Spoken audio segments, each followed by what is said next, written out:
Hello, I am Chylli from channel Chylli, also known as Chai, and we are back for more depersonalization.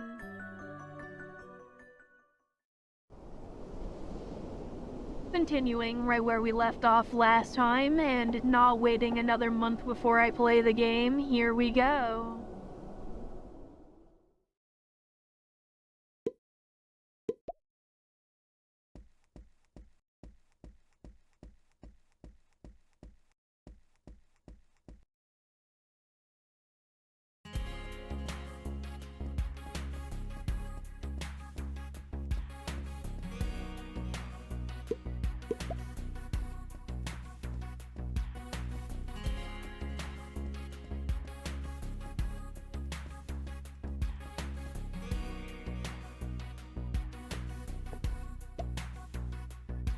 As usual, you came to the bridge. Originally, you just wanted to come here to see if there were any new plot triggers.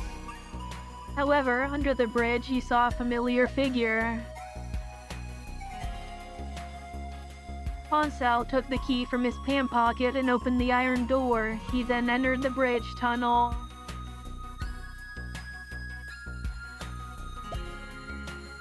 Curiosity compelled you, making you feel it was necessary to follow him to see. Everyone has their secrets, and Ponsal is no exception.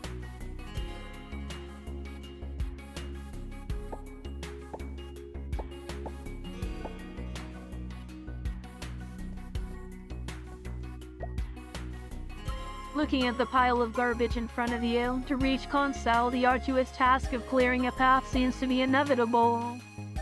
Why do people up here throw their garbage here? Don't they have their own landfill?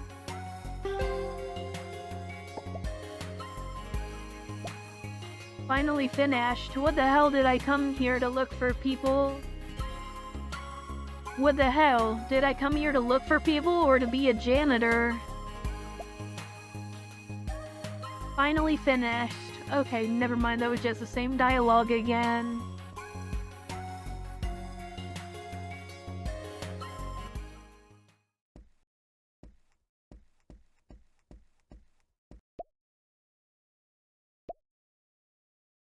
Strange, how did he disappear? He stood before the ruins, the wind raising a smell of burnt earth that silently took the tragedy of years ago. Twisted wooden beams and crumbled stone walls were scattered everywhere. The outer wall of the cabin completely burned, the ashes mixed with stone scattered across the surrounding wasteland. Where the hell is this? Why would Ponsal come here?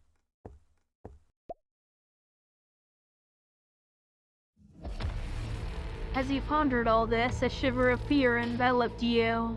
Your heart raced as your limbs went weak. Looking at the landscape before you, you tried to find the cause of this anomaly. It seems that everything was normal, just the leaves dancing and the sound of the wind. No, that's not right, your reasoning warned you. It's the tree. And moved, the crouching tree stood up. The branches of the tree, black tree, also moved with agility. Only then did you realize they were thick tentacles. Its limbs moved strangely and hooves grew to support itself. Writhing, it was indescribable mess, the large mouth full of sharp teeth and the body that opened and closed. It's chewing on your perception of the world. She came.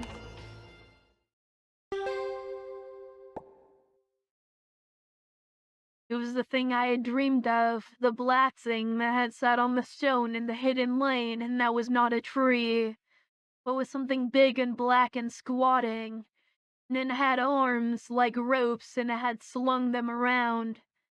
It was the thing I had dreamt of, black and ropey and sticky, and it had a goat's hooves and a mouth like a lamprey. It had come crawling and shuffling, and it had horns and a goat's face and arms of rope. It had pawed and snuffled and grunted. The Diary of Alonzo Typer.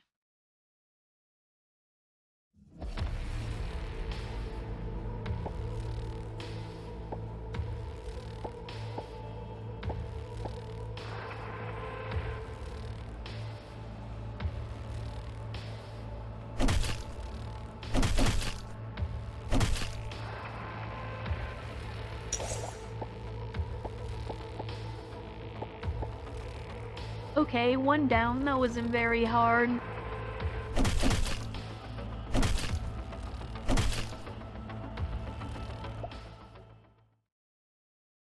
What the hell is all of this?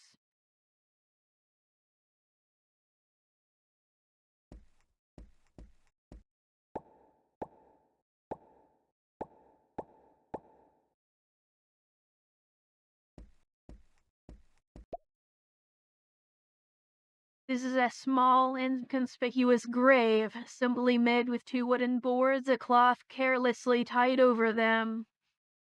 The words on the wood can still be read with difficulty. Eileen Emerson.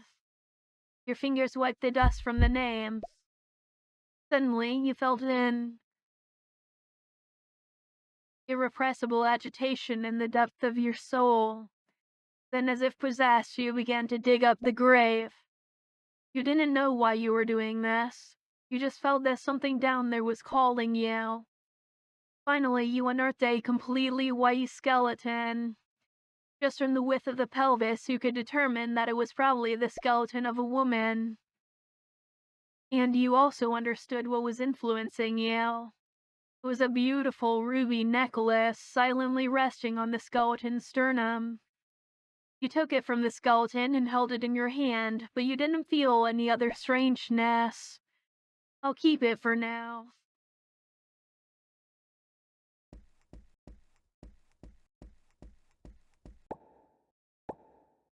Alright, we got a new mythical item now.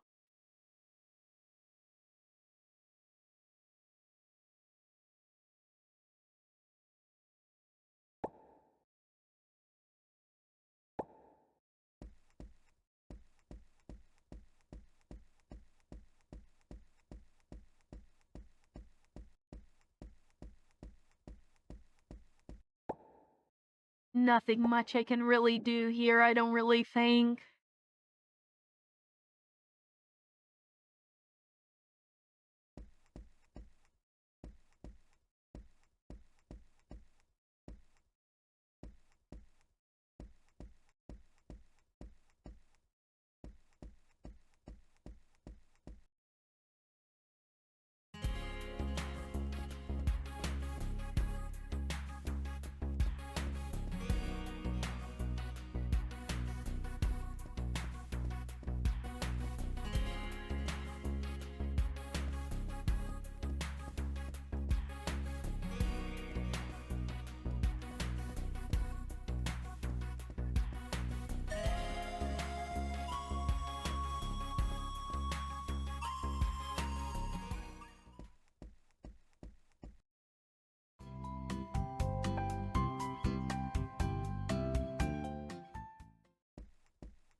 What are you doing here? Dr. Valen from Iris Street has disappeared. I came to report it to you. Don't worry about that. Philip just informed me about the matter. I've already sent him to the mountain to look for him, and in a bit, I'll also issue a missing persons notice. Just wait patiently for news from the police. Sheriff Leach, what do you think of Mayor Stewart? Leach looked at you, confused. What is it? Why are you suddenly asking me this? Because when talking to people before, I got the assessment that the mayor values money a lot. And when I met him on the beach inspecting the scene, how can I say he had an inhuman indifference? I wanted to hear the sheriff's opinion, who has more official contact with the mayor. Leach raised an eyebrow imperceptibly. Mayor Seward may seem a bit cold. He is a person who focuses a lot on work. He also worries about increasing our city's per capita income. That's why he always seems busy with this and that, lacking a bit of communication with people. If you have nothing else, please leave. I still have work to do.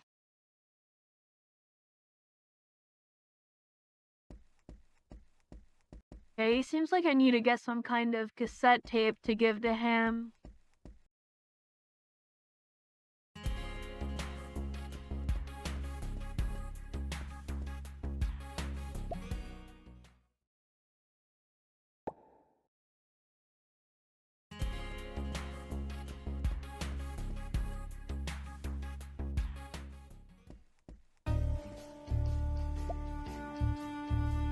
Jack, about what I told you before, have you thought about it? Yeah, I've already spoken with Consel. He agreed for me to work at the convenience store. That's great. Don't you think you should have a drink to celebrate? Who would have thought, right? I'm waiting for Thompson to have a drink together. Who? Are you talking about Thompson Weiser? Yeah, the old repairman in town. Why? Do you know where he is now?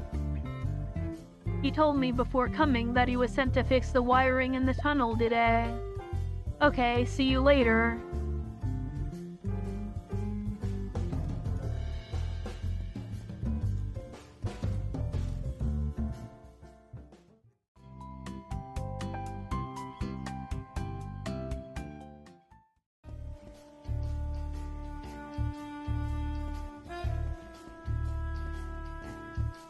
Alrighty, it doesn't seem like there's really anything back here anymore.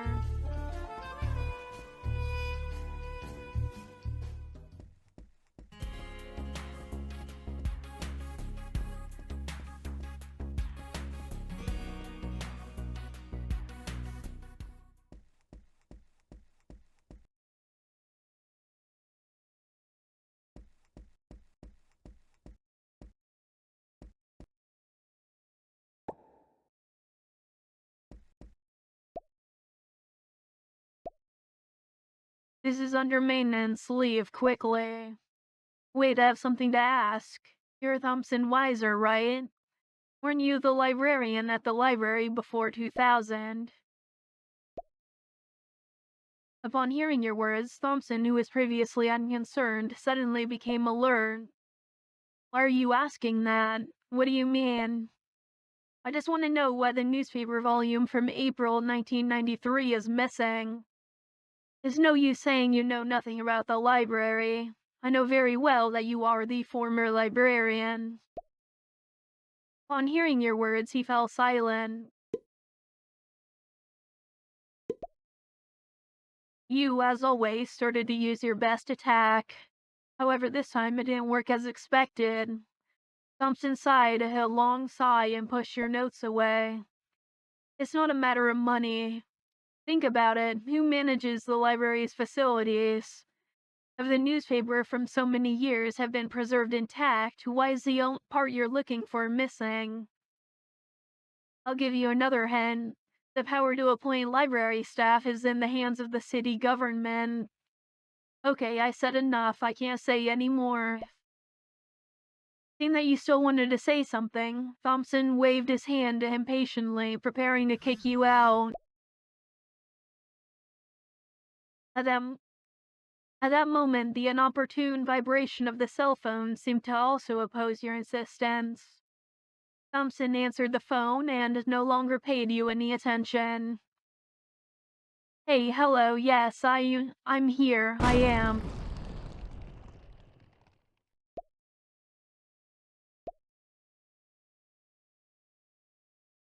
Suddenly, a crash came from the cave entrance. The ground under your feet began to tremble violently.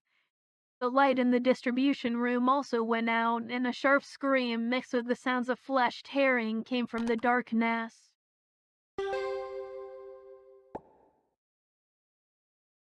Before you could even think, a gaze fell upon you. You could feel this was not a gaze of espionage nor recognition, but rather with a certain expectation and evil purpose, as if observing a prey or enjoying the suffering of others. The instant the light came back on, in front of you was a scene of unbelievable horror. The man named Thompson no longer existed. In his place, a mixture of crushed bones and flesh. The air was filled with a sticky, nauseating smell, accompanied by a silent rot. Next to the abandoned body, there was an indescribable living creature, writhing, expanding, crushing your remaining rationality and logic along with it. It had the shape of no creature you knew. It was more like a fluid nightmare, an existence from the bottom of the universe that distorted space, time, and matter. That bizarre, formless body flowed like jello, like a jelly. Occasionally, smooth tentacles of moist surfaces were visible, as if silently corroding each inch of space.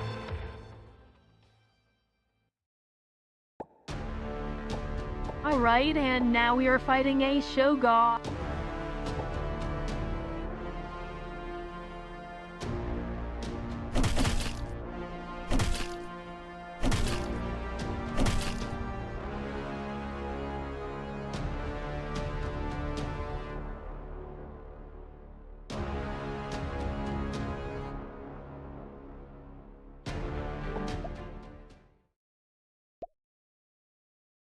I can't take it anymore. What the hell is this again? Sticky like slime. What other monsters are there in this city? Being gradually dragged in the center of the vortex by all sorts of strangeness, you realized you might never be able to get out of the quagmire called Arnon.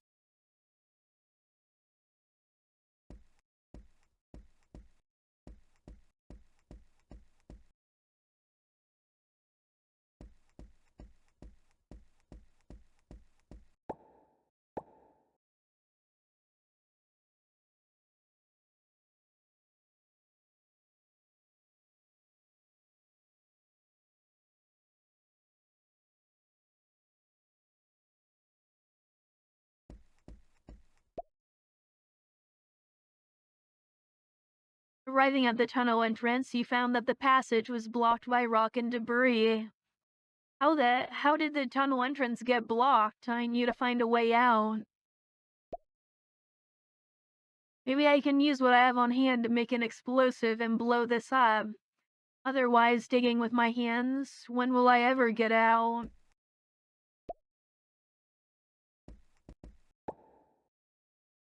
Okay, so I need to craft some kind of explosive, I guess, here.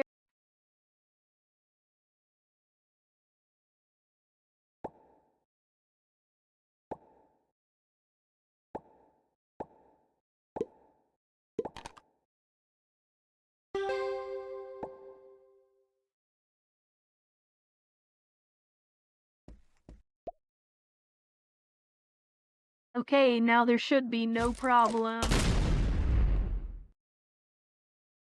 With a loud bang, the light reached out to you from the darkness. You quickly squeezed out. Finally got out. What the hell is going on? Why are there still monsters here? And the last person to be alone with Thompson was me. If they find out, I'll have no way to explain myself. No, I told Jack I was going to look for him. If the body is discovered and the people around are questioned, I'll definitely be considered a suspect. I need to find out what's going on.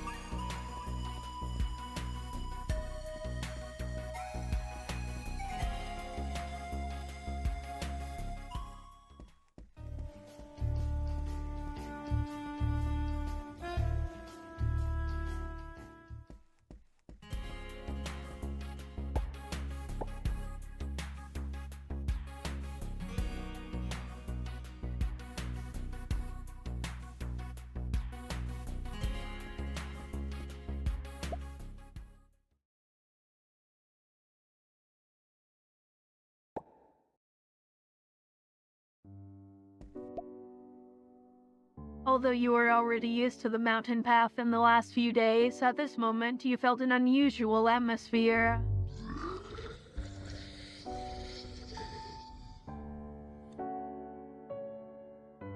The shadow of the forest moved, emitting a rustling sound. At the same time, it was accompanied by a familiar, low roar. You unexpectedly met your old friend from the ship again. How can there be this kind of monster here, too? The monster in front of you emitted a low, dangerous roar. From the clothes, you could vaguely recognize its appearance before it died.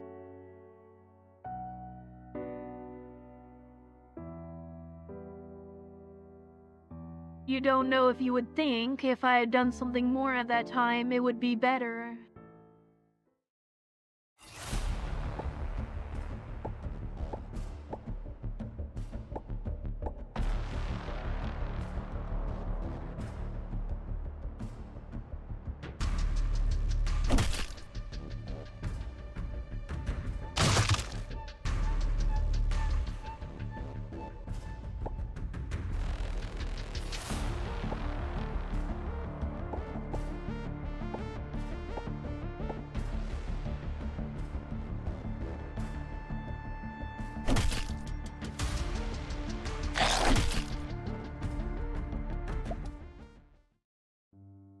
Thinking of these people you met alive, now transformed into this frightening appearance of rotten flesh and blood, you couldn't help but feel a shiver down your spine. What the hell happened? Vanessa. For some reason, Vanessa, who should have been at home, was lying on the grass here. No matter how much you called her, there was no response. You reached out to touch her forehead. Vanessa's temperature was frighteningly high, her breathing ragged, sweat soaking her hair into strands. It seems yesterday's illness has relapsed. You quickly took the medicine bottle you had taken from the clinic out of your backpack. You drew the medicine into the syringe, forced yourself to calm down, and injected Vanessa. After the injection, you felt that you had also calmed down along with it. But at this moment, a noise came from behind. Your heart sank. You took out your gun and turned around, but discovered that in front of you was Father Naya. The White Hood looked at you expressionlessly. "Father, what are you doing here?" "I was going to the city, but seeing you there seemed to be a situation. Here, I came." God, I am dyslexic as hell. Saying that, Naya looked at Vanessa lying on the ground. "Is this Dr. Valen's daughter, right? What happened to her?" You quickly summarized the situation for the priest. Naya picked up the empty medicine bottle you just used and carefully examined the label. His next words made you feel as if you had fallen into an ice cave. "This medicine can only temporarily relieve her symptoms. If she doesn't receive effective treatment, I'm afraid that..." Hearing this, he grabbed the priest's clothes and asked, What do you mean? Do you know what's wrong with this disease?" Naya calmly released your hand and shook his head. "I don't know what her illness is, but I know this medicine. I learned about it in some books of forbidden knowledge, and what you just injected into her seems to be a semi-finished product. Not only will the effect be greatly reduced, but it also has strong side effects." "But she injects it herself. What kind of medicine is this?" "The medicine is only recorded in books related to the occult without scientific verification.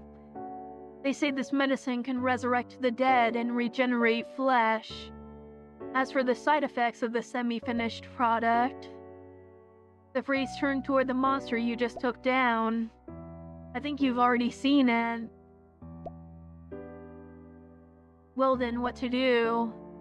Looking at Vanessa, you panicked for a moment, not knowing what to do. How about this? I'll treat her first. I can delay the current symptoms. If this medicine was made by our father, then Valen must know the solution. Of course, you can also choose not to believe me. Oh God, I don't know what to do here.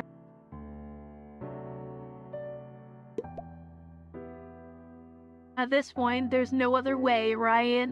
Do I have another choice? Father Naya seemed pleased with your choice. He nodded slightly. And very well, you made the right choice. So let me treat her first.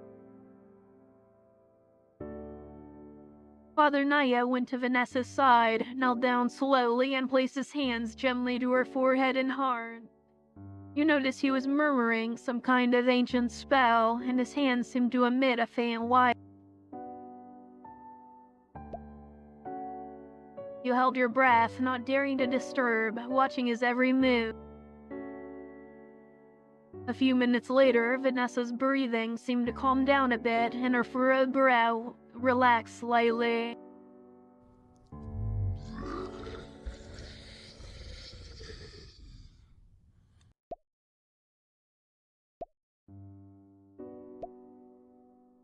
The priest had just stood up, and the chilling roar came again from behind.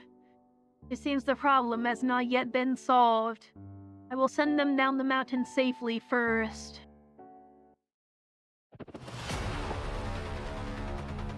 Give me a moment here. Alright, sorry, I am back now. I had to check my recording, and I noticed some of my words were cutting off at the end, so...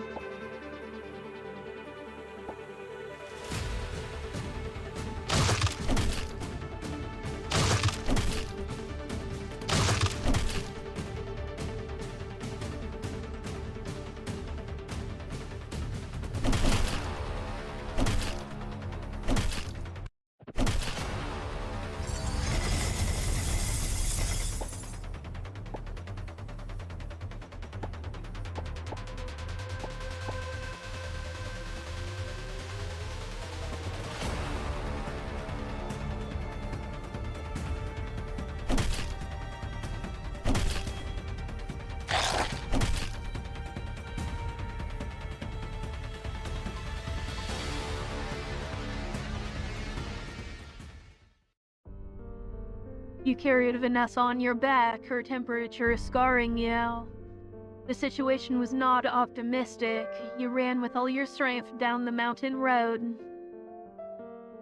The path under your feet was rough, every step making you feel a great effort, but you gritted your teeth, not daring to stop for a moment. Whenever you slowed down a little, Vanessa's breathing seemed to grow weaker, as if even the small breathing was consuming her energy. You vaguely heard her delirious ramblings in her unconscious mess. That's great, I knew you would come to save me, just like that time. Did Amon find my father? Did I get better? We'll come find you. When I get better, we'll come find you.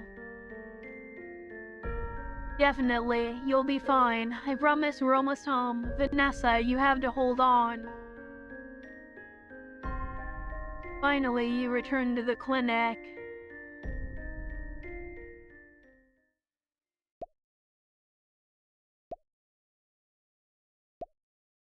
Dr. Valen, Vanessa,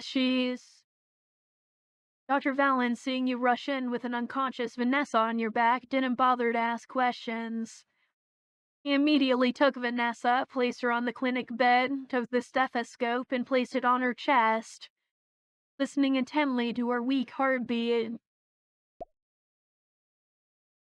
Doctor, why did you come back so late? Your outing this time wasn't for a house call, right?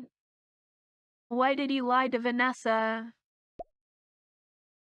Alan listened with the stethoscope for a long time, then carefully opened her eyelids, checking the reaction in her pupils.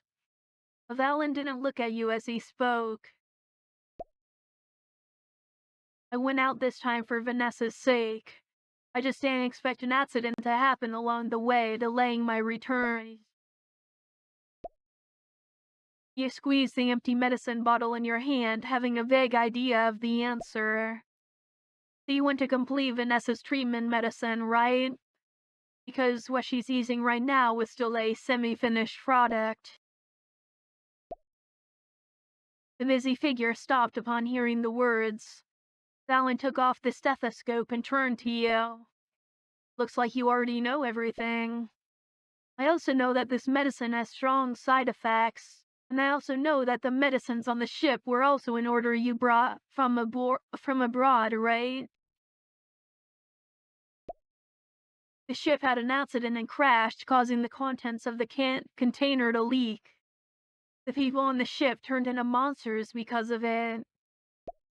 I didn't expect Concel's son to be so smart. I've really lost to you, Amon. Valen slowly took off his glasses, casually wiped them with the corner of his shirt, and then put them in his pants pocket.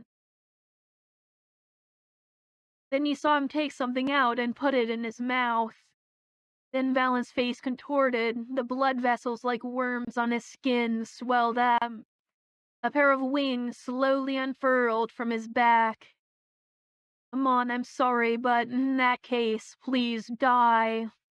The monster before you thus declared your fate.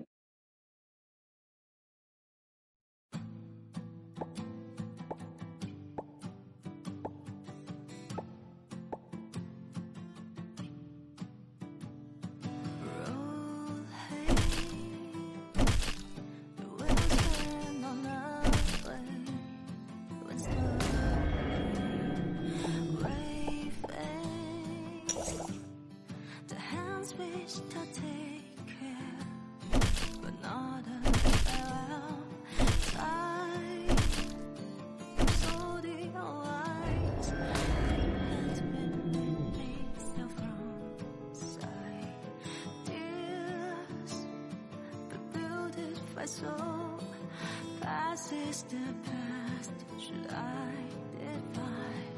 I know that this is the fate of fools, fighting for wrong.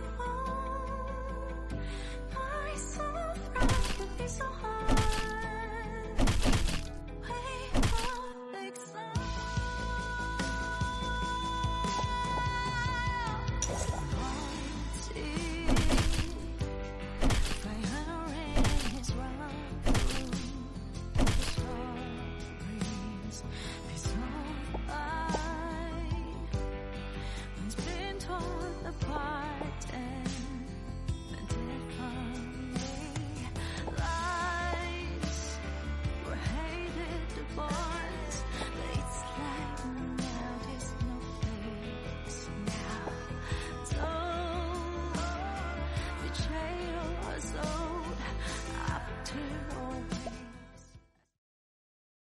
Valen, lying on the floor, groaned in pain, his form slowly shrinking, returning to the old gray-haired doctor.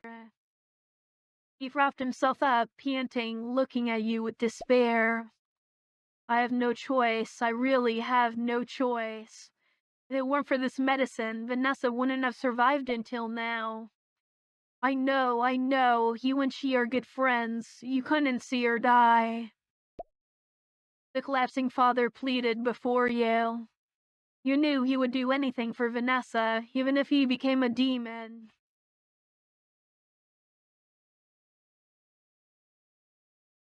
I do not get this reference at all. I can't tell if that is Jean or Jean Valjean would save his cassette. You raised your gun, pointing it at Valen. Tell me everything you know. What's with this medicine? Okay, I'll tell you everything you want to know. Vanessa has congenital amyotrophic lateral sclerosis. She shouldn't have lived long. Modern medicine has no solution. But 15 years ago, I obtained a notebook with a lot of knowledge about the occult. This thing, as long as it's completed, is an elixir that cures all diseases. It can even bring the dead back to life. Wait, you said 15 years ago? Why 15 years ago again? What happened in the town that year? Dowling, Dallin, sitting on the floor, laughed loudly. What, Consell didn't tell you anything? It's true. After all, no one can accept the death of their wife. Even memories are a torture.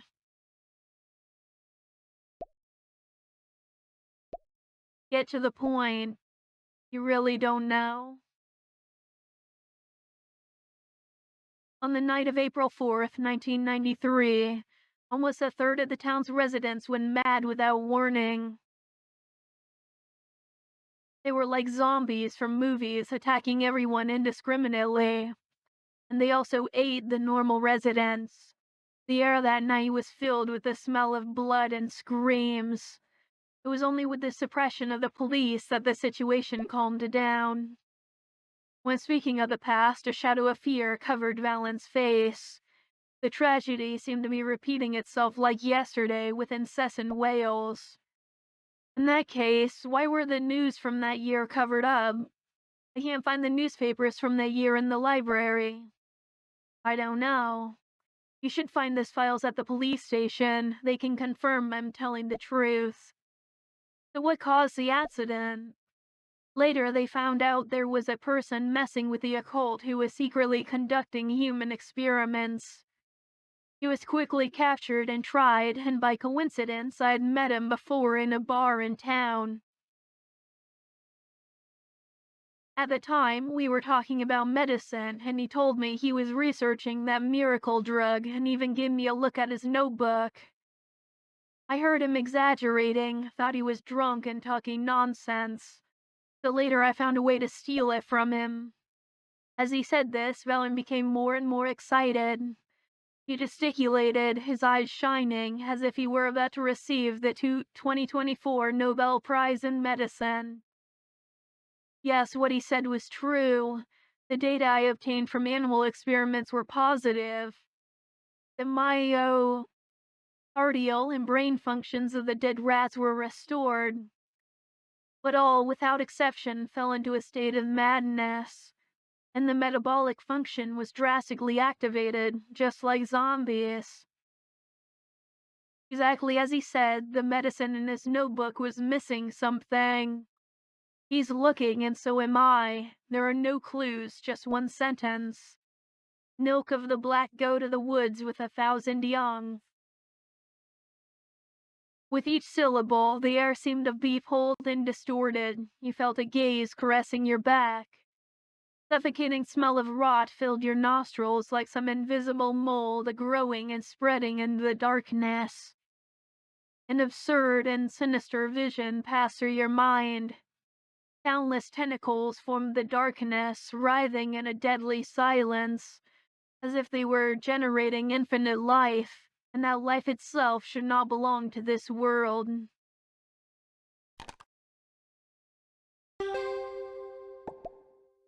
I can only use the brute force method to experiment incessantly to deduce what it is. The people who turned into zombies are examples of failure. As for Vanessa, I can only use the smallest dosage of the medicine. At least that gives me time to find the missing material. And did you find it? Dallin closed his eyes, dejected, his fingers painfully tearing at his hair. Your question placed him in an instrument of torture, his roaring helplessly. No, no, I did not find it. I spent more than 10 years looking for this answer, but all without exception failed. So Vanessa will. Dallin answered your question with silence. Faced with a desperate father, what choice will you make?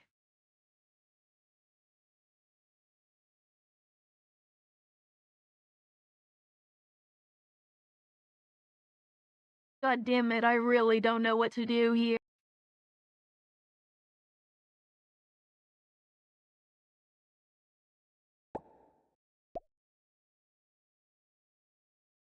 Even if she is your daughter, you can't keep her alive by taking the lives of others. Use your last value, and I won't kill you. You record a confession and go with me to the police station. I will take care of Vanessa." Upon hearing your words, Fallon smiled helplessly.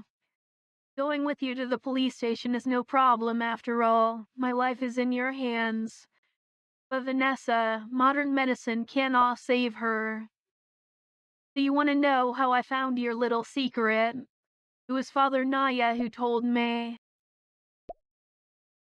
"It was him, I guessed correctly. If he understands this, maybe there's still a chance. But you must be very careful with this person. He is definitely very dangerous. At least he doesn't need so many wives to treat Vanessa like you do. So without further ado, do as I say. The next I will go to the police station to deliver the evidence to the sheriff. And you, for Vanessa's sake, will stay here quietly."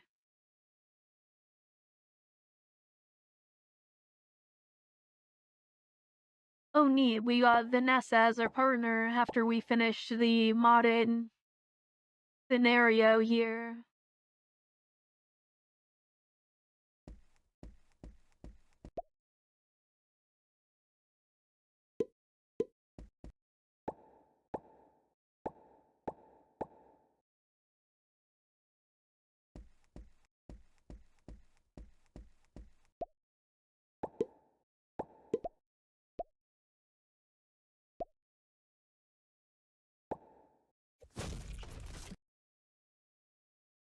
I wanted to see if having him in the clinic as I was doing it would give a different result.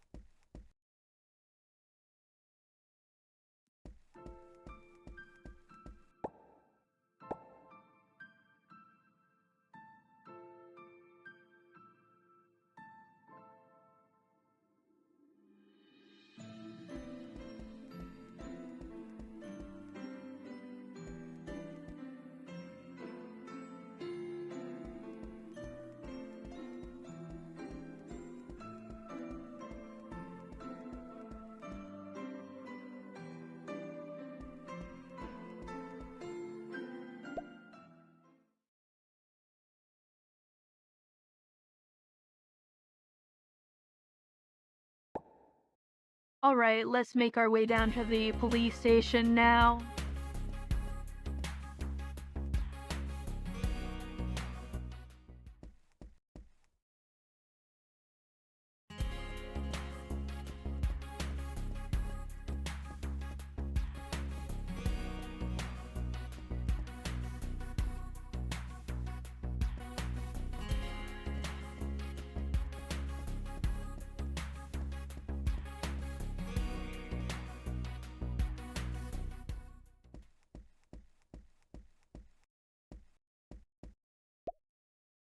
Leech, seeing you arrive again, looked at you surprised. To the unexpected visitor who has visited the police station several times in 2 days, he clearly began to seem a bit impatient. "What is it this time?" "Don't rush, Sheriff Leech. You still haven't found the suspect who caused the monsters on the cargo ship, right?" You quickly read the emotion between Leech's eyebrows. "The hunter needs to throw a delicious bait for the prey to bite." "What do you mean?" You took out the cassette tape and placed it on the table. "There's definitely something that interests you here, Sheriff." Leech looked at you suspiciously, not knowing what you were up to. Leech listened to the contents of the recording in silence.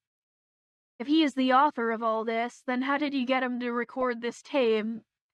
Leech lifted his head and asked after listening to the recording. "By chance, with the help of the priest, I discovered the truth about this medicine. So when I confronted him, he panicked and wanted to kill me to silence me. But in the end, I was smarter. And then, of course, it was a gun to his head that made him confess." With your explanation that omitted many details, Leech couldn't help but feel his eyelid twitch. "As usual, you wait here.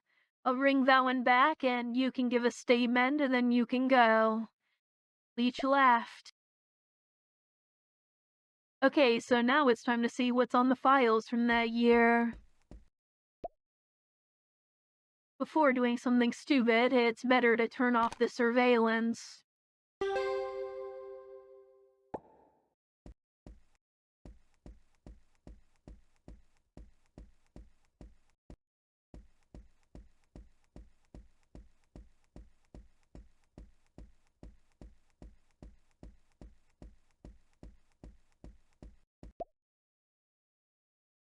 He started to flip through the files at the police station.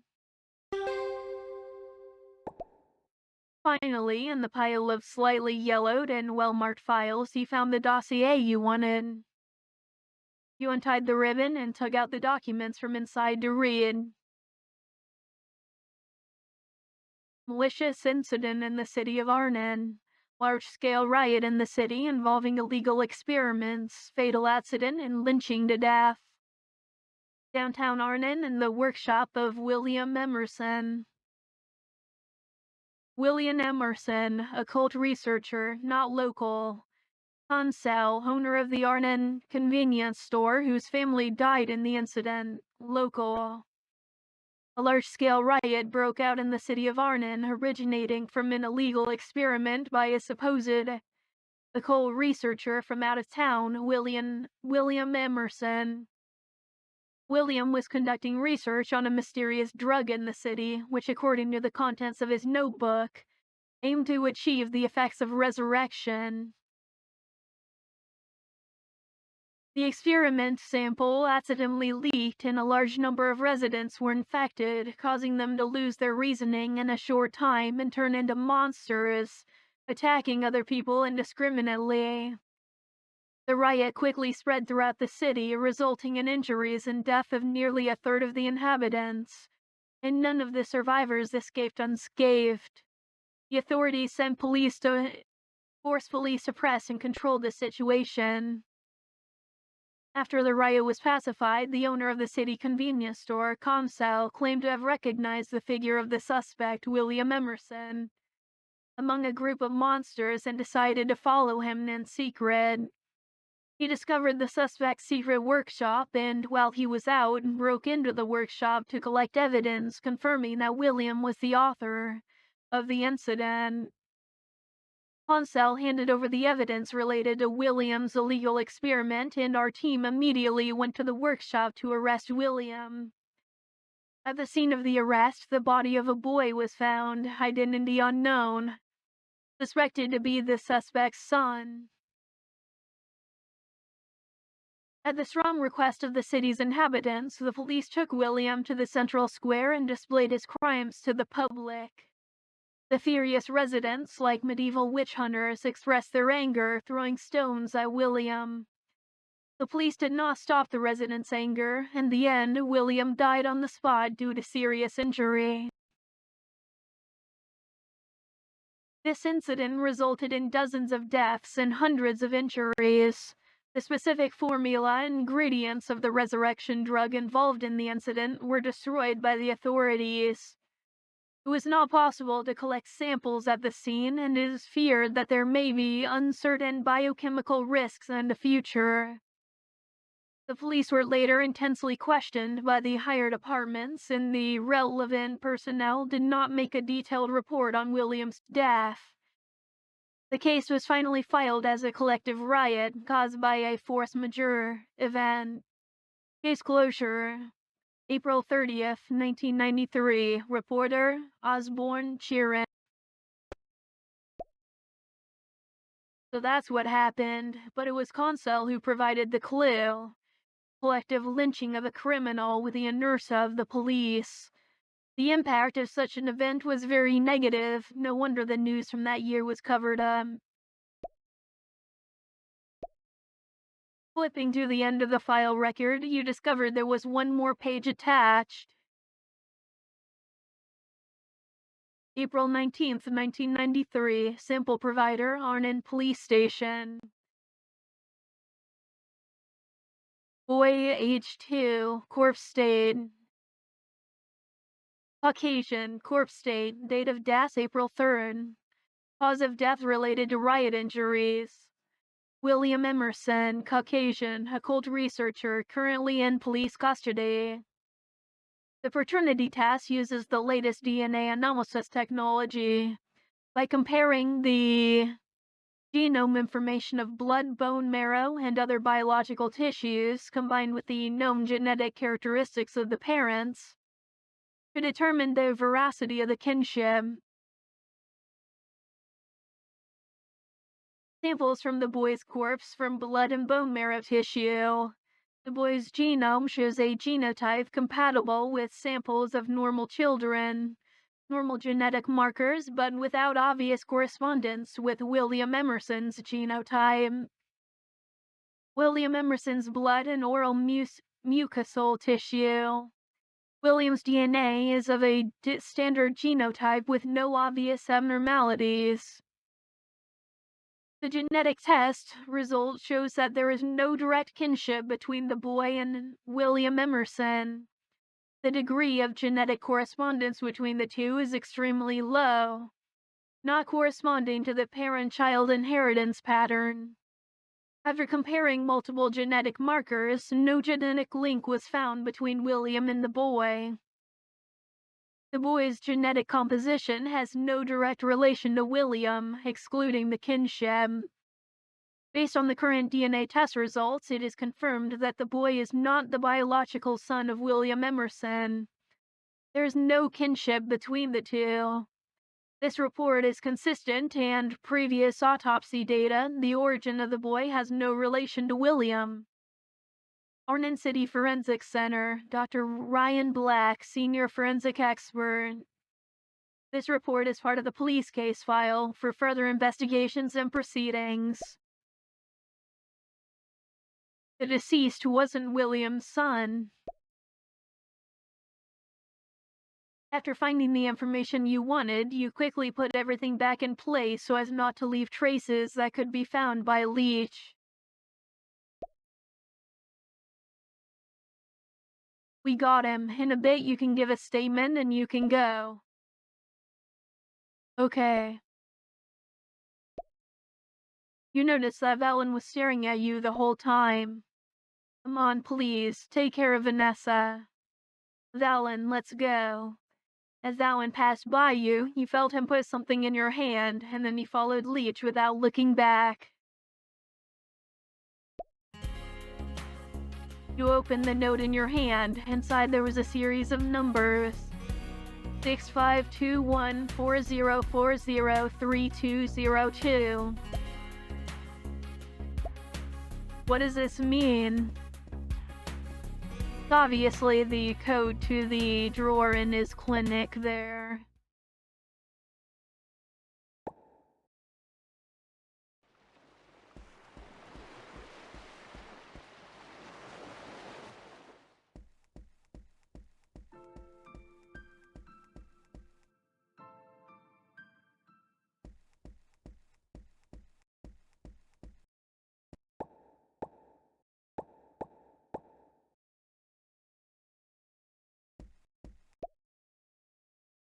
You typed in the numbers from the note Valen gave you. With the sound of the lock opening, you saw a black notebook.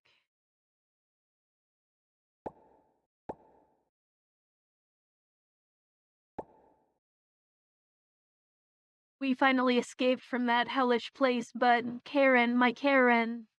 No, you're not going to die. I will resurrect you with what we got. Our daughter, she still needs you. I need you too. I've already sent a letter to my dear friend in Cassandra. I believe he will surely help me.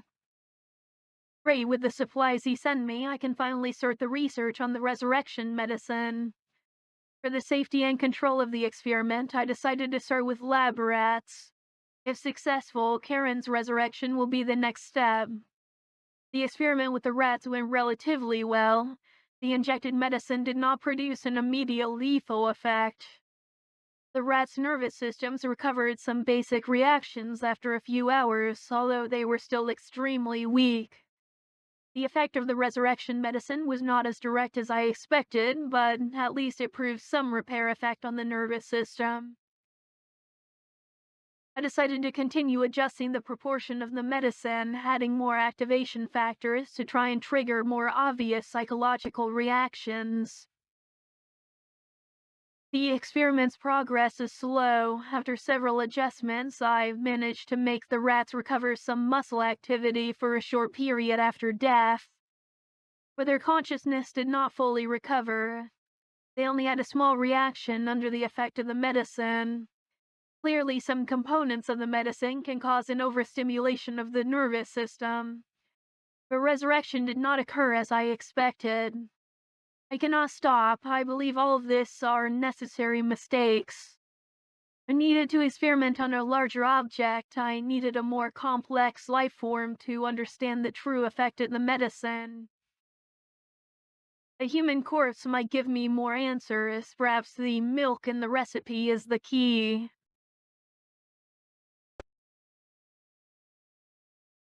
Today I began my first experiments outside of animal experiment.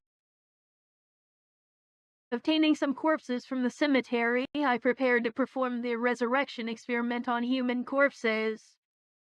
I know this will involve a greater risk, especially since the decomposition speed of a corpse after death is much faster than that of an animal.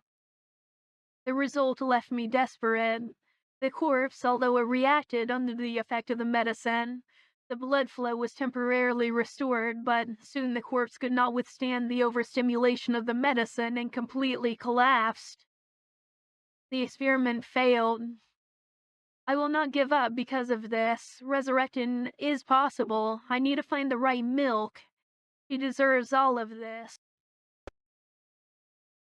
I tried different drug formulations again, this time using the body of a deceased patient from the local clinic.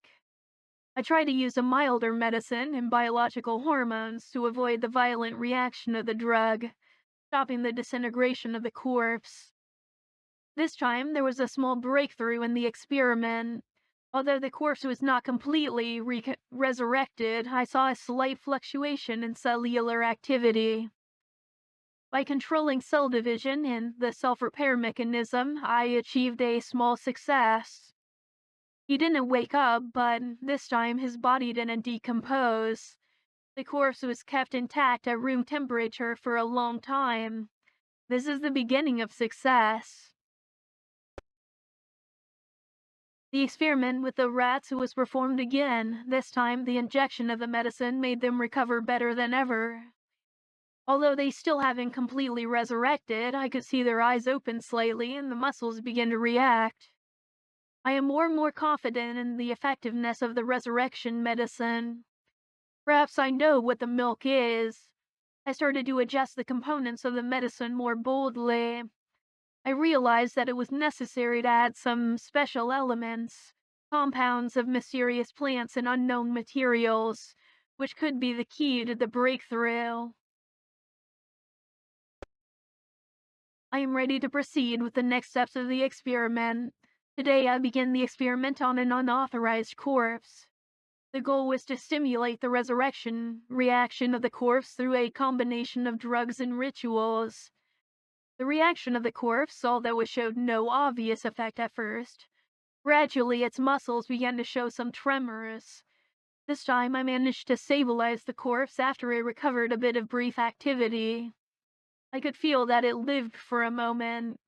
My God, I could feel my heart beating wildly at that moment. The breakthrough gave me hope.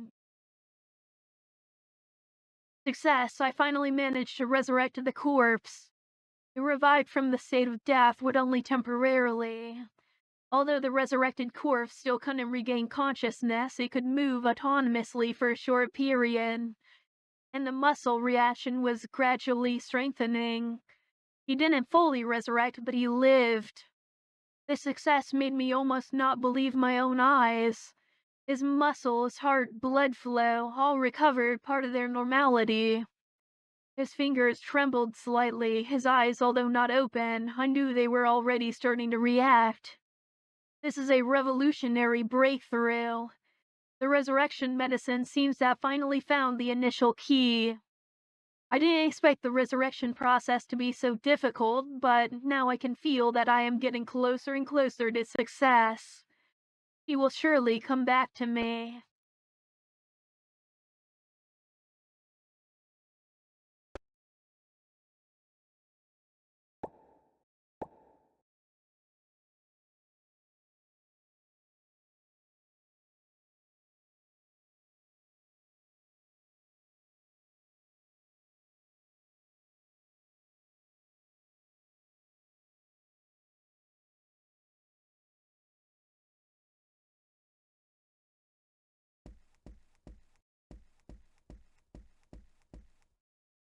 Alright, so I need to go all the way back to the priest again now.